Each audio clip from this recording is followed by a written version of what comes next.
Hello दोस्तों, आज हम आपको इस वीडियो में बताएंगे प्रकृति अपने आप को कैसे नियंत्रण में रखती है। तो दोस्तों, वीडियो शुरू करने से पहले आप हमारे चैनल को सब्सक्राइब कर लीजिए और बेल आइकन दबाना ना भूलें। दोस्तों, एक बेहद छोटा सा जीव है केचुआ।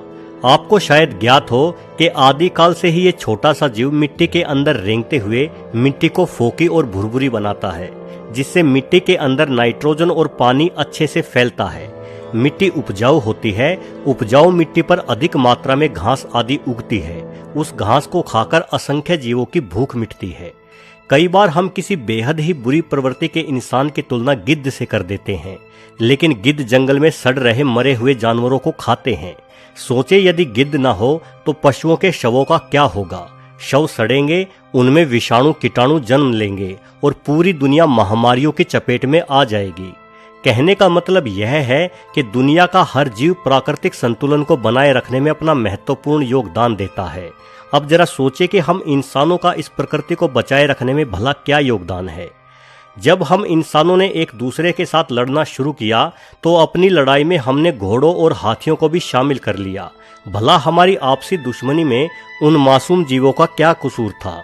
सोना चांदी इंसान लूटता था, लेकिन युद्ध में मारे जाने वाले उन घोड़े हाथियों को सोने चांदी से भला क्या लेना देना था। आज हम गाय को माता कहते हैं और गाय के दूध को अमृत बतलाते हैं। बेशक गाय का दूध अमृत है, लेकिन हमारे लिए नहीं। गाय का दूध अमृत है गाय के बछड़े के लिए। आप गाय को माता कह सकते हैं, लेकिन क्या गाय भी आपको अपना बेटा मान सकती है, जबकि आप उसे खूंटे से बांध कर रखते हैं और जो दूध उसके बेटे यानी बछड़े के लिए था उसे खुद पी जाते हैं। हमने खेती करना सीखा और अपने साथ बैलों को भी इस कार्य में शामिल कर लिया, लेकिन बैल तो पहले भी घास फूस खाकर अपना पेट भर ही रहा था। उसे क्या लेना देना आपकी खेती और आपके व्यापार से।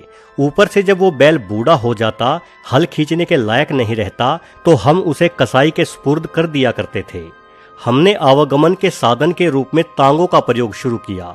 अब किसी को दिल्ली से लखनऊ जाना होता तो तांगे में जुड़ा घोड़ा उस तांगे को घसीट कर ले जाता, लेकिन दिल्ली के उस घोड़े को भला लखनऊ से क्या लेना देना। उसे तो ये भी नहीं पता होता कि उसे किस दिशा में जाना है। बस जिस दिशा में घोड़े की लगाम खींचकर उसके पीठ पर चाबुक बरसा दिए जाते, उसी दिशा में घोड़ा दौड़ लगा देता। वैसे वर्तमान में विज्ञान के दम पर हमने इंजन बना लिए हैं, जिस वजह से हमारे चाबुक को अपनी पीठ पर झेलने वाले जानवरों की दर में कमी आई है। लेकिन हमने ईंधनों के रूप में कोयले या डीजल आदि का प्रयोग शुरू किया और पूरे वातावरण को दूषित करना शुरू कर दिया। पहले हम कुछ जीवों को परेशान करते थे, अब हमने सभी जीवों का सांस लेना दूभर कर दिया। हमने अपने रहने की जगह को फैलाने के मकसद से जंगलों को उजाड़ना शुरू किया, जिससे करोड़ों जीवों का घर छीन गया। हमने उन नदियों को जहरीला बना दिया जिनसे ये मासूम जीव अपनी प्यास बुझाते थे। हमने मोबाइल टावरों द्वारा रेडिएशन फैलाया। हर जगह कान फोड़ू कारखानों, लाउड स्पीकरों, इंजनों से ध्वनि प्रदूषण फैलाया, जिससे हमारे घरों के आसपास अपना घोंसला बनाकर अपने बच्चों का पालन पोषण करने वाली गोरैया नामक छोटी सी चिड़िया न जाने कहां गायब हो गई। इन तमाम तर्कों से क्या पता चलता है? पता ये चलता है दोस्तों कि हम इंसान घुन की तरह इस प्रकृति को खा रहे हैं। देखा जाए तो प्रकृति की नज़र में हम इंसान एक वायरस के समान हैं, जो लगातार पृथ्वी को बीमार कर रहे हैं। जिस तरह से बुखार आने पर हमारे शरीर का तापमान बढ़ जाता है, उसी तरह से पिछले 100 सालों के दौरान हम इंसानों द्वारा किए गए प्रदूषण के कारण ग्लोबल वार्मिंग के प्रभाव के चलते पृथ्वी का तापमान 2 से 3 डिग्री सेल्सियस बढ़ चुका है। यानी हम इंसान रूपी वायरसों की वजह से आज हमारी पृथ्वी को बुखार आ गया है। और यदि हम इंसान वायरस हैं, तो जिसे हम कोरोना वायरस कहते हैं वो क्या हुआ? अगर हम इंसान वायरस हैं तो कोरोना हुआ प्रकृति का एंटीवायरस, जिसने हम इंसानों पर हमला बोल दिया है। कहते हैं कि कोरोना वायरस जानवरों से हम इंसानों को मिला है, किंतु मुझे तो कोई जानवर इससे प्रभावित होता नहीं दिखाई दिया। अपने आसपास घूमते कुत्ते बिल्लियों को देखो, वो ऐसे ही घूम रहे हैं बिंदास। ना ही उनकी संख्या में कोई कमी आई है। घरों में तो हम इंसान दुबके हुए हैं। घूमने फिरने की पाबंदी तो इंसानों पर लगी है। दोस्तों, दुनिया के हर जीव की संख्या या तो नियंत्रण में है या फिर कम हो रही है। वो तमाम जीव खुद ही एक दूसरे को खाकर अपनी संख्या नियंत्रित किए हुए हैं। लेकिन इंसान की संख्या भला कैसे नियंत्रित हो। भले ही हम इंसान बाकी सभी जीवों पर राज करते हों, उन्हें अपने तरीके से इस्तेमाल में लाते हों, लेकिन हम भूल जाते हैं कि प्रकृति हमेशा अपना संतुलन बनाए रखती है। और शायद प्रकृति ने हम इंसानों को वायरस मानकर अपना एंटीवायरस स्कैन शुरू कर दिया है। इसलिए बेहतर होगा कि प्रकृति के एंटीवायरस से आप छुप कर रहें। हम सबके घरों में दुबकने के कारण ही प्रकृति में कई आश्चर्यजनक सुधार होने शुरू हो गए हैं। अभी कुछ ही दिन बीते हैं लॉकडाउन हुए, लेकिन दुनिया भर में प्रदूषण और ग्रीन हाउस गैसों के प्रभाव में जबरदस्त कमी देखने को मिली है। BBC की रिपोर्ट के अनुसार इटली में प्रदूषण 60% कम हो चुका है। ऐसा पिछले कई दशकों में पहली बार हुआ है। न्यूयॉर्क शहर की हवा ग्रीनलैंड जितनी ही साफ हो गई है।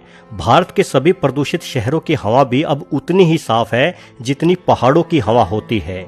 कारण सिर्फ एक है कि हम इंसान अपने घरों में बैठे हैं। आप रात को आसमान की तरफ देखना, आप महसूस करेंगे कि तारे पहले की तुलना में ज्यादा चमकदार और संख्या में अधिक दिखाई पड़ रहे हैं। दिन के समय आप अपनी छत पर खड़े होकर देखोगे तो पाओगे कि अब आप पहले की तुलना में ज्यादा दूर तक देख पा रहे हैं। इन सब का कारण प्रदूषण कम होना ही है। और आने वाले दिनों में हवा और भी ज्यादा साफ होगी, आपको तारे और भी ज्यादा बेहतर दिखाई देंगे। तब तक शायद खुद को साफ पाकर प्रकृति अपने एंटीवायरस प्रोग्राम को भी विराम दे दे। दोस्तों, कोरोना कहां से फैला, क्यों फैला और कब फैला, इन सब सवालों को आप अपने दिमाग से निकाल दें।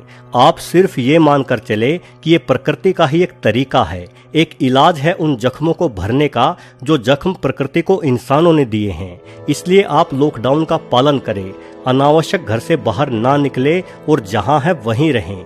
कुछ दिन ठहर जाओ, ये कोरोना खुद ही समाप्त हो जाएगा। इतिहास में अनेकों बार घातक महामारियां फैली हैं, कोरोना से भी बहुत बड़ी महामारियां।